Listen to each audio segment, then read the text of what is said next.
Oi pessoal, bem-vindos de novo ao meu canal. Para quem não me conhece, eu me chamo Kátia Camussa e hoje eu venho com mais um caso para vocês. O caso de hoje aconteceu no dia 13 de novembro de 1992 e ficou conhecido como o caso de Alcácer.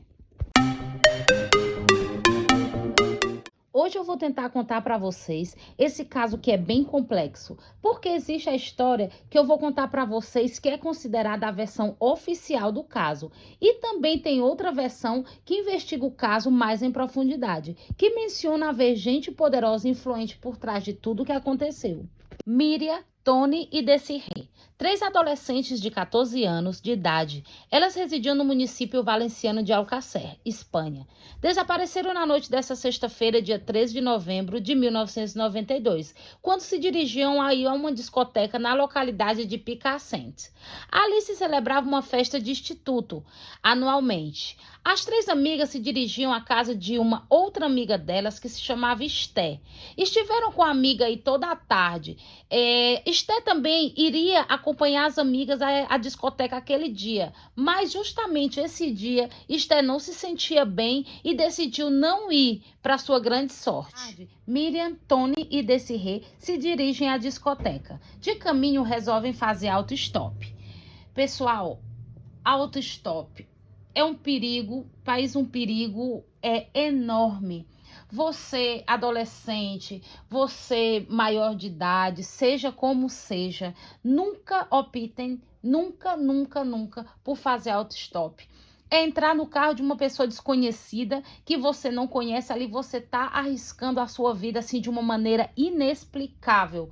E às vezes pode até ser a última coisa assim que você faça, né? A última decisão que você tome na sua vida. Que no caso, mais ou menos aqui, foi o caso dessas 3 moças, né? Que, continuando aqui a história, ao princípio de fazer esse auto-stop, elas conseguem sim uma carona com um casal. Esse casal se decide por levá-las aí a essa discoteca. Mas de caminho, o carro aí desse casal dá problema. Assim como diz no meu Ceará, o carro deu prego, né, gente? Então, o que foi que aconteceu? Eles resolvem parar em um posto de gasolina. E as 3 amigas resolveram seguir caminho e fazer outra vez auto-stop. E aí, gente, é quando começa o pesadelo dessas 3 garotas. Porque assim, do lado delas aí, quando elas estão fazendo auto-stop, para um carro. Dentro desse carro estava aí supostamente Antônio Angus e Miguel Ricard. Os 2 colegas sequestram as 3 amigas e as levam a um lugar chamado Barranco de la Romana.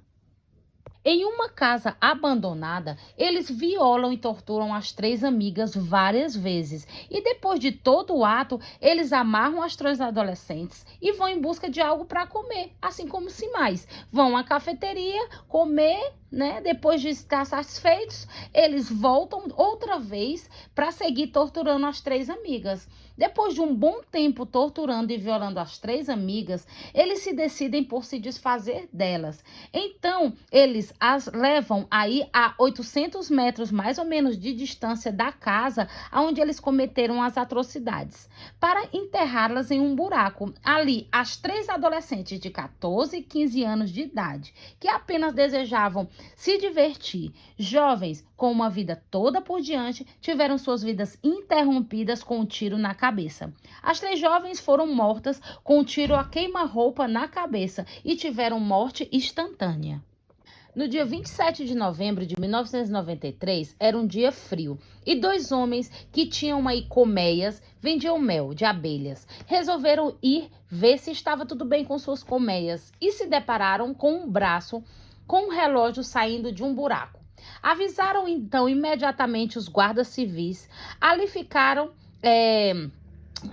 esperando a que os guardas chegassem, né? Mas aí, mais ou menos, tardaram aí 7 horas para chegar no local, porque aí estavam dizendo que não tinham nenhuma patrulha para chegar ali naquele momento. Então, aí depois de 7 horas, se apresenta aí uns guardas civis, que não eram nem especificados em homicídios. Uma das pessoas da Guarda Civil dá umas luvas para um dos homens que encontrou as adolescentes e manda ele buscar em um lugar determinado para ver se encontrava algo. Curiosamente, o homem encontra um papel rasgado, assim, em pedaços, que correspondia a um documento que se via muito bem a parte do nome e sobrenome Angles. Mesmo assim, não aparecia o nome Antônio, mas sim de um dos seus irmãos. Então, nesse momento, começam a investigar a Antônio Angles. Antônio Angles era um brasileiro que é um delinquente que tinha sido preso 34 vezes. A polícia então foi a buscá-lo com a intenção de prender a Antônio Angles. Ao princípio, não puderam prendê-lo, porque não tinha uma ordem judicial. Assim que conseguiram essa ordem e voltaram à casa de Antônio. Mas, infelizmente, eles não tiveram êxito, já que Antônio conseguiu escapar pulando pela janela de sua casa. E, meio a tudo isso, resolve investigar também a Miguel Ricarte, que vive com Antônio Angler, que também tinha antecedentes penais. Assim que a polícia resolve prendê-lo imediatamente. Antônio Angles fugiu. Deixava algumas pistas soltas. A polícia tentava de todas as maneiras prender aí a Antônio Angles, mas até o dia de hoje, Antônio segue foragido. Então, em 1997, Miguel Ricarte foi condenado a 170 anos de prisão, juntamente com Antônio Angles. Miguel Ricarte foi solto ao final de 2013 por conta da doutrina Parot. Curiosamente, Miguel Ricarte não aparece publicamente em nenhum lugar e apenas temos pequenas declarações de sua parte. Simplesmente cumpriu sua condena e se foi, ponto, fim. Desapareceu, se acabou, já não se fala mais nisso e ficou tudo por isso mesmo. Então, pessoal, como eu comentei aí no começo do vídeo, né, que haviam duas versões, a oficial e a que os investigadores investigam baixo segredo de sumário, que se contradizem bastante. Primeiro, que as adolescentes supostamente não teriam sido violadas nem por Antônio Angles, nem por Miguel Ricarte. Que na casa onde foram cometidos os delitos não poderia ter passado nada ali e que os cadáveres das adolescentes não foram enterrados onde supostamente estavam. Também que os cadáveres foram encontrados entre 5 e 8 pelos públicos de pessoas diferentes, assim que desses ADNs aí, dessas 8 pessoas, coincidem com os 2 acusados. Na casa onde aconteceram os delitos, não encontraram nenhuma gota de sangue, nenhum rastro de ADN das vítimas. Apenas um brinco de uma delas, como se toda a cena e tortura tivesse passado em outro lugar. E da casa onde aconteceram supostamente os delitos, até o buraco onde supostamente elas foram enterradas, não aparece nenhum rastro das adolescentes, nenhum fluido, nenhuma gota de sangue, nada. E chega a ser impossível que elas, depois de serem violadas e torturadas, não deixassem pelo caminho ou na casa algum rastro ou uma gota sequer de sangue. Também faltavam algumas unhas e não foram encontradas no buraco onde haviam sido enterradas, levando também a pensar que uma parte da descomposição dos corpos poderia ter ocorrido em outro lugar.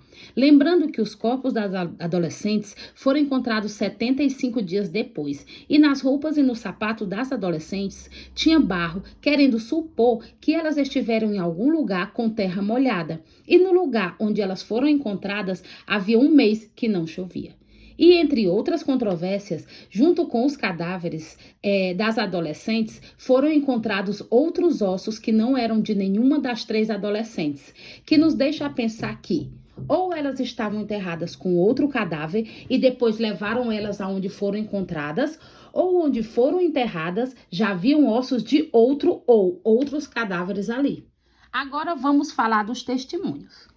A mulher que disse que viu as adolescentes subindo no carro falou que justamente quando elas entravam no carro, as luzes públicas estavam sendo ligadas. Mas o registro do ajuntamento demonstrou que a essa hora as luzes já levavam 2 horas ligadas.